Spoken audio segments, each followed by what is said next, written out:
여기 1분 1초가 급한 응급 환자가 있습니다. 지난 30일 새벽 후진하는 차에 70대 노인이 치였습니다. 사고로 몸 안 장기 파열이 의심되는 심각한 상황. 신고 10분 만에 구급차가 도착했지만 이때부터 또 다른 비극이 시작됩니다. 병원 응급실마다 환자를 받을 수 없다며 퇴짜를 놓은 겁니다. 병원에서는 불가하다고만 처음에 다른 병원 알아봐라 그렇게. 119 구급대는 급한 마음에 사고가 난 용인뿐 아니라 화성과 천안의 대학병원까지 전화를 돌렸습니다. 하지만 모두 거절당했습니다. 병상이 부족하거나 환자를 돌볼 수 있는 의사가 없다는 이유였습니다. 외상외과 전문의가 안 계시는 거죠. 그게 다발성 외상 환자여가지고 그 외상센터로 이송을 말씀드렸대요. 이렇게 퇴짜를 놓은 곳이 11곳이나 됩니다. 그 사이 환자의 상태는 급속도로 나빠졌습니다. 결국 40분 동안 헤맨 끝에 의정부에서 갈 수 있는 병원을 찾았습니다. 70km 떨어져 구급차로 다시 1시간을 넘게 달려야 하는 곳이었습니다. 구급차는 불이 나게 달렸지만 안타깝게도 환자는 병원 도착 15분을 앞두고 심장이 멈췄습니다. 사고가 난 지 2시간 18분 만입니다. 제때 치료만 받으면 살릴 수 있던 생명을 꺼트린 응급실 뺑뺑이 사고입니다. 그런데 이런 응급실 뺑뺑이 사고, 이번이 처음일까요? 지난 3월 대구에서, 그리고 한 달 전 서울에서도 있었습니다. 통계를 살펴보니 더 놀라운 점을 발견할 수 있었습니다.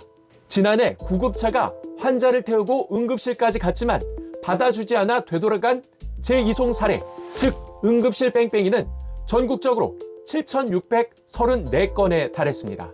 이렇게 응급실 뺑뺑이를 돌다 심정지나 호흡정지를 겪은 환자는 190여 명이나 됩니다. 한술 더 떠 이런 응급실 뺑뺑이로 골든타임 안에 병원에 도착하지 못하는 중증 환자 비율은 해마다 늘고 있습니다. 의료 강국으로 자부하는 대한민국에서 이런 응급실 뺑뺑이는 도대체 왜 생기는 걸까요? 여러 요인이 있지만 가장 큰 이유는 의사가 없다는 겁니다. 응급실을 지켜야 할 신경외과나 흉부외과 의사들이 점점 사라지고 있기 때문입니다. 개원에서 돈 잘 버는 피부과나 성형외과 의사들에 비해 연봉이 절반 수준에 그치다 보니 응급실에서 의사를 잡아둘 요인이 없는 겁니다. 여기에 병원들 역시 수가 탓을 하며 더 이상 투자를 꺼리고 있다는 점도 한몫을 하고 있습니다. 최소한 한 60명에서 80명이 스탠바이를 해야 되는데 지금 뭐 6명에서 8명도 구하지 못해서 운영에 허덕이고 있는 병원이 태반이고요. 그거 가지고는 실질적인 일은 아무것도 못할 거라고 봅니다. 위급한 환자를 위해 비워져야 할 병상이 경증 환자들로 포화 상태인 점도 문제입니다. 이 응급실을 찾아오는 환자 10명 가운데 7명은 직접 걸어올 정도로 경증이 대다수입니다. 여기에 여전히 80년대 수준에 머물고 있는 병상 배정 시스템도 고쳐야 합니다. 이 빈 병상이 있는 병원이 어딘지만이라도 실시간으로 정보가 공유되면 응급실 뺑뺑이를 막을 수 있지만 병원에서는 도입을 꺼리고 있습니다. 이 병원마다 정부 지원금을 더 받기 위해 응급실 인원을 부풀려 신고하고 있는 상황에서 이 실시간 정보 공유를 하면 거짓말이 그대로 다 드러나기 때문이죠. 이러니 구급대원들이 눈 감고 더듬어서 문고리를 찾는 것처럼 전화통만 붙잡고 응급실을 찾기 위해 갈팡질팡 할 수밖에 없는 겁니다. 그럼 정부는 손 놓고 있느냐? 그건 아니긴 합니다. 국회에서 응급의료 긴급대책 당정협의회가 열렸는데요. 이 자리에서 응급실 뺑뺑이 재발을 막기 위한 대책을 내놨습니다.